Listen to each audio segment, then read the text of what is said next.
taa m na-achọ ezi unu ụzọ unu ga-eji nweta mmụọ nsọ site n'okwu Chineke.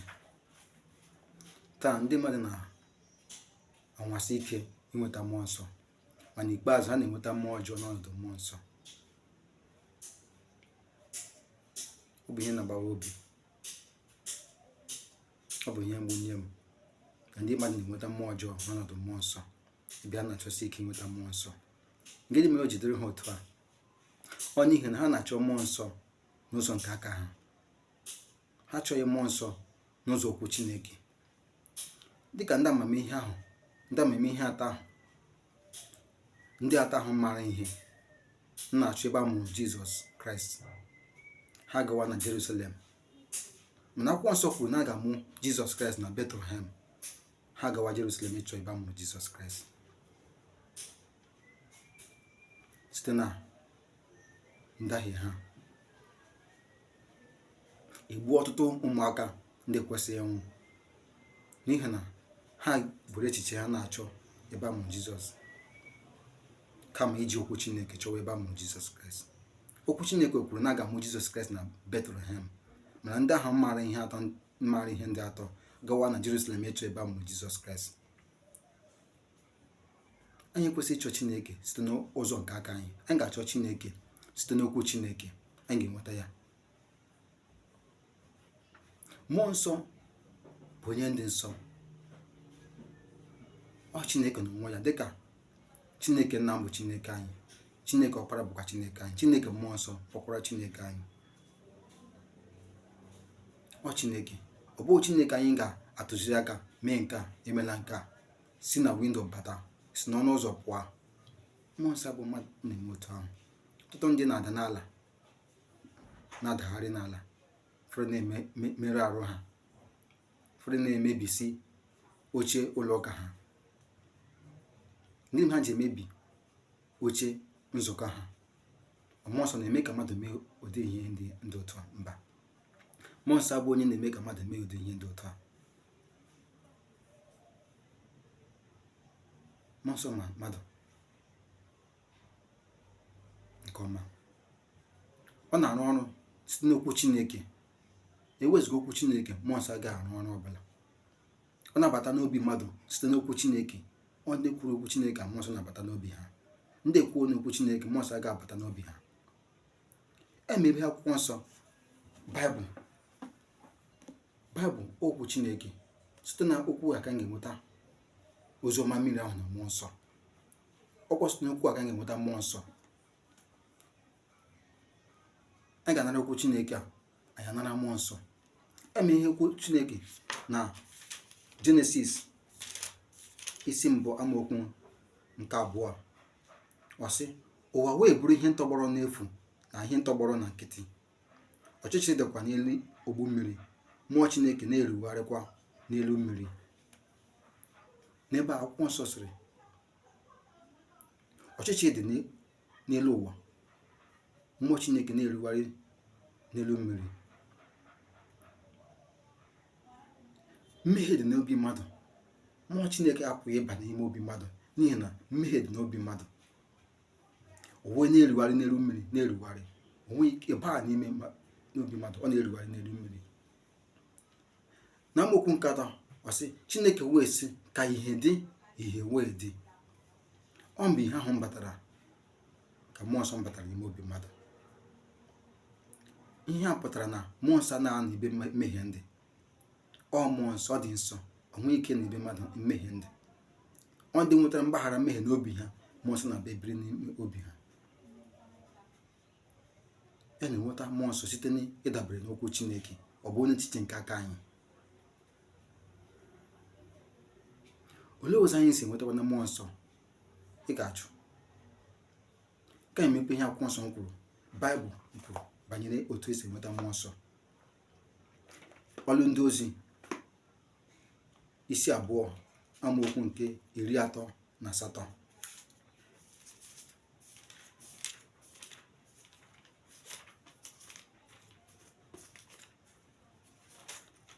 Ọ sị,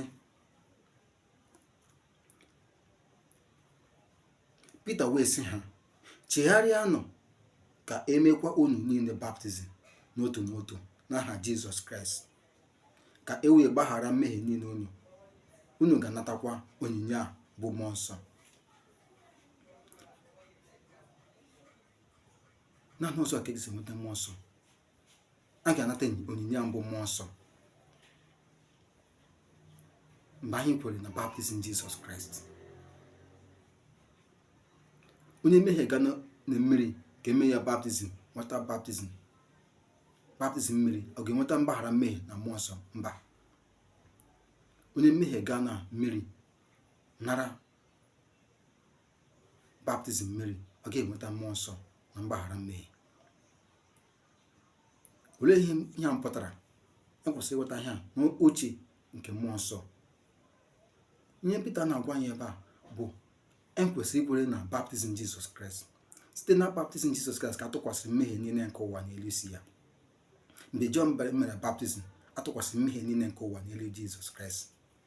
O wee buru mmehie ahụ na-arụ ya gaa n'elu obe, mmụọ ọnwụ n'elu obe, ịnata ikpe nke mmehie ahụ.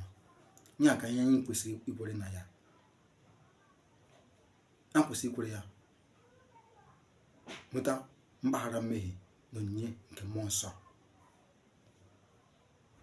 Ma anyị nweta mgbaghara mmehie, mmụọ nsọ ga-anọ n'ebe obi anyị, dịka akwụkwọ Jenesis si kwuo na mmụọ nsọ na-erugharị n'olu mmiri, n'ihi na ọchịchị dị n'obi mmadụ, ruo mgbe Chineke kwuru sị ka ihe wee dị, ihe wee dị. Mgbe ahụ ka mmụọ nsọ pụrụ ịba n'obi mmadụ. Naanị ikwere na oziọma mmiri ahụ na mmụọ nsọ ka anyị ga-esi nweta mmụọ nsọ. Jizọs wee sị Nicodemus, n'ezie n'ezie asị m gị, ọ bụrụ na amụghị mmadụ site na mmiri na mmụọ nsọ, ọ pụghị ịba n'alaeze Chineke. Mmiri ahụ bụ baptizim Jizọs Kraịst, ka o si nweta mmehie anyị niile n'elu arụ ya mgbe Jọn mere baptizim. Mmụọ nsọ ahụ bụ na Chineke, Jizọs bụ Chineke n'onwe ya, onye were anụ arụ nke mmadụ bịa n'ụwa ịzọpụta anyị. Anyị ga-ekwurịrị na baptizim Jizọs ka enwee ike nweta mgbaghara mmehie n'obi anyị na onyinye nke mmụọ nsọ. Na ọrụ ndị ozi isi 3 amaokwu nke 19 ọ sị, ya mere chigharịakwanụ ka e wee hichapụ mmehie niile unu, ka oge inwe ume ndụ wee si n'iru Onye-nwe-ayi bịa. N'otu a anyị ga-enwe ume ndụ, na-eku ume ndụ mgbe ehichapụrụ mmehie niile dị n'obi anyị. Anyị enwe ume ndụ. Oge ume ndụ anyị adịzi ndụ ebighị ebi. Ọṅụ na-ejupụta n'obi anyị. Ọ mgbe ehichapụ mmehie niile dị n'obi anyị ka anyị ga-enweta nke a. Oziọma mmiri ahụ na mmụọ nsọ nke Jizọs wetara anyị, ọ bụ oziọma mmadụ wetara anyị, ọ Jizọs Kraịst wetara anyị oziọma nke a. Ọ ihe o ziri Nicodemus mgbe Nicodemus bịakwutere ya n'abalị. Na akwụkwọ ozi mbụ nke Jọn degara ndị Kraịst niile, isi 5 malite na amaokwu nke 5 ruo na nke 8. Ebe ahụ kwuru na Jizọs Kraịst bụ ọkpara Chineke, onye were mmiri na ọbara bịa. Ugbu a ntụtụ ma na-ekwu okwu ọbara, mana akwụkwọ ebe a sị na Jizọs ji naanị ọbara bịa. Ọ sị na o ji mmiri ahụ na ọbara ahụ bịa. Mmiri ahụ bụ baptizim ya, ọbara ahụ bụ ọbara nke ọnwụ fusi n'obe, ọnwụ nke ọ nwụrụ n'obe, ịnata ikpe nke mmehie ọ natara na arụ ya site na baptizim ya. Na mmụọ nsọ pụtara na Jizọs Kraịst bụ ọkpara Chineke, bụrụ Chineke n'onwe ya, onye ji arụ n'arụ nke mmadụ bịa. Ugbu a a na-ahụ ihe mmụọ ọjọọ na-eme nzukọ Kraịst, na-eme ka ndị mmadụ daa n'ala, na-adagharị n'ala, ọtụtụ na-emerụ arụ ha, ọtụtụ na-emebisi oche nzukọ ha. Mmụọ nsọ apụghị ime ụdị ihe ndị otu a. Mmụọ nsọ na-arụ ọrụ site n'okwu Chineke. Akwụkwọ nsọ kwu na ndị Kọrentị nke 2 na ekwensu megharịrị onwe ya dịka mmụọ ozi nke ihe. ekwensu emegharịla onwe ya dịka mmụọ ozi nke ihe. Setan ahụ ọ na-alụ ọrụ mgbe ụfọdụ dịka mmụọ ozi nke ihe, mgbe ụfọdụ ọlụ ọrụ dịka ekwensu. Otu Setan si arụ ọrụ, Setan na-arụ ọrụ mgbe ụfọdụ dịka mmụọ ozi nke ihe, mgbe ụfọdụ ọrụ dịka ekwensu. A na-atụgharị onwe ya.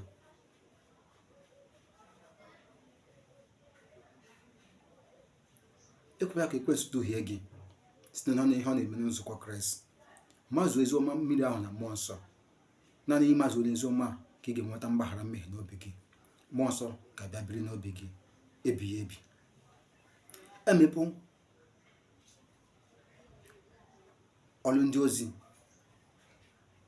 isi 19. Anyị ga-ahụ mgbe Pọl nzukọrọ ndị na-eso ụzọ ndị Efesọs. Pọl wee jụọ ha ka ha natara mmụọ nsọ mgbe ha kwere na okwu Chineke ha kwere. Ha sị na amaghị ihe bụ mmụọ nsọ, ha nụbeghị banyere ihe bụ mmụọ nsọ. Pọl wee jụọ ha n'ime gịnị ka emere unu baptizim. Ha sị n'ime baptizim Jọn. Ndị nke a kwere na baptizim Jọn, ha kwere na baptizim Jizọs Kraịst. Jọn mere baptizim abụọ. Nke mbụ ka o mere ndị Izrel. O mere ndị Izrel ime ka ha chigharịa laghachi Chineke bụ Jehova. Ha na-ekwupụta mmehie ha. Jọn na-eme ha baptizim. Baptizim nke abụọ Jọn mere bụ nke o mere Jizọs Kraịst. Nke a nke o si tụkwasị mmehie niile nke ụwa n'elu isi Jizọs Kraịst. Jizọs apụghị ịnata ụdị baptizim ndị Izrel natara n'ihi na Jizọs enweghị mmehie, o mehiekwa. Ndị Izrel na-abịa anara baptizim Jọn baptizim mgbe ha na-ekwupụta mmehie ha. Jọn na-eme ha baptizim. Jizọs enweghị mmehie ọ ga-ekwupụta nye Jọn n'ihi na ọ bụ onye zuru oke, bụrụ Chineke n'onwe ya. Ọ ya mere Jọn ji na-egbochi ya.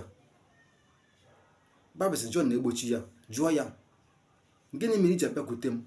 Mmụọ kwesịrị ka gị nwa mee m baptizim, gị nwa na-abịakwute m.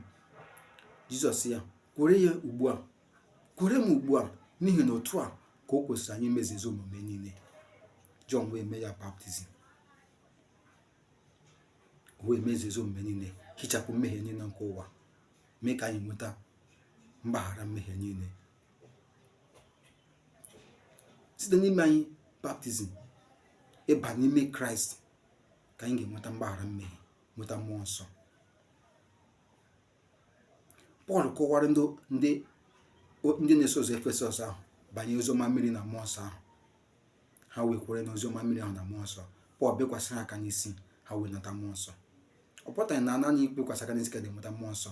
Ndị ahụ nwetara mmụọ nsọ n'ihi na ha kwere ihe Pọl nkụziri ha banyere oziọma mmiri ahụ na mmụọ nsọ. Pọl ziri ha banyere oziọma mmiri na mmụọ nsọ, ha kwenyere na ya wee nata mmụọ nsọ. Dịka ndị na-eso ụzọ Jizọs kwere na oziọma mmiri ahụ na mmụọ nsọ, Jizọs wee sị ha chere n'ụbọchị Pentikọst ahụ. Ha chere ruo ụbọchị Pentikọst ahụ, Jizọs wee mee ka mmụọ nsọ dakwasị ha. Mmụọ nsọ dakwasịrị ha n'ihi na ha kwere na oziọma mmiri ahụ na mmụọ nsọ tutu ụbọchị ahụ. N'otu ụzọ ahụ, ndị na-eso ụzọ Efesọs ahụ nwetara mmụọ nsọ mgbe Pọl bekwasịrị aka n'isi, n'ihi na ha bụ ụzọ kwere na oziọma mmiri ahụ na mmụọ nsọ mgbe Pọl zichara ha banyere ya. Naanị n'ụzọ a ka anyị si nweta mmụọ nsọ. Anyị ga-ekwuru ihe okwu Chineke kwuru tutu anyị enweta mmụọ nsọ ahụ.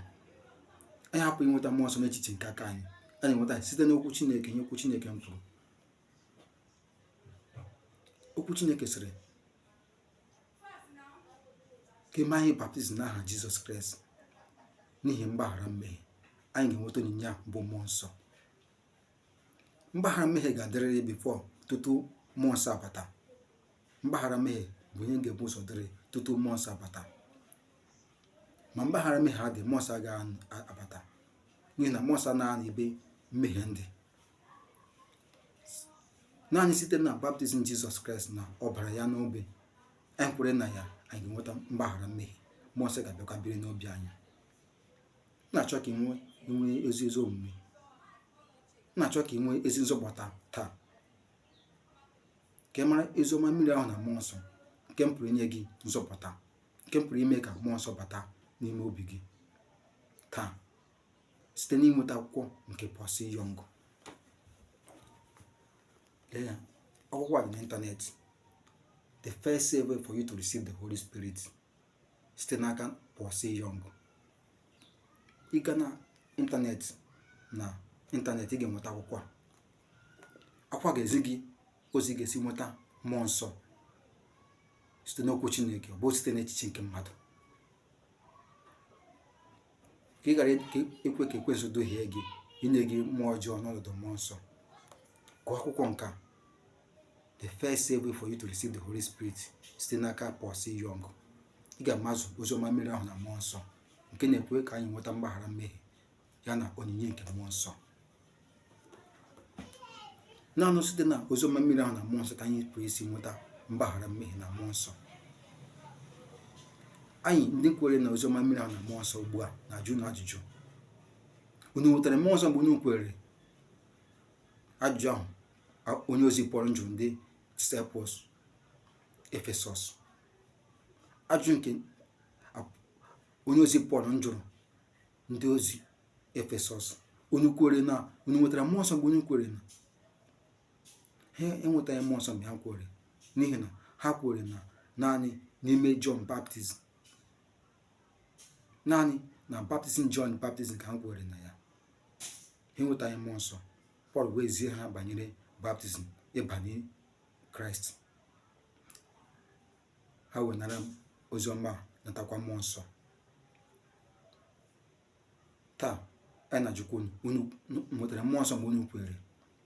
Ọ bụrụ na ị na-enweta mmụọ nsọ, ọ bụrụ na ị nwere mmehie n'obi gị mgbe ị na-asụ n'ire mana mmehie dị n'obi gị, ihe ị nwetara bụ mmụọ nsọ, ọ mmụọ ọjọọ ka ị nwetara. Lezie anya, gụọ akwụkwọ nke a, ị ga-enweta mmụọ nsọ n'obi gị site n'ikwere n'oziọma mmiri ahụ na mmụọ nsọ, nweta mgbaghara mmehie n'obi gị. Ọ bụrụ obi gị na-ama gị ikpe, gị na-asụ n'ire, ihe ị nwetara bụ mmụọ nsọ. Mmụọ nsọ na-anọ ebe mmehie ndụ n'ime ya. N'obi mmehie nọ ndị, mmụọ nsọ na-anọ ebe ahụ, because ọ na-enye ndị nsọ na-anọ ebe mmehie ndị. Kwere n'oziọma mmiri ahụ na mmụọ nsọ taa, ị ga-enweta ozi nzọpụta, ị ga-enweta nzọpụta zuru oke. M na-arịọ gị ka ị gaa na ịntanetị nweta akwụkwọ nke a, gụọ ya, ị ga-enweta mgbaghara zuru oke na onyinye mmụọ nsọ nke Chineke na-enye anyị n'efu.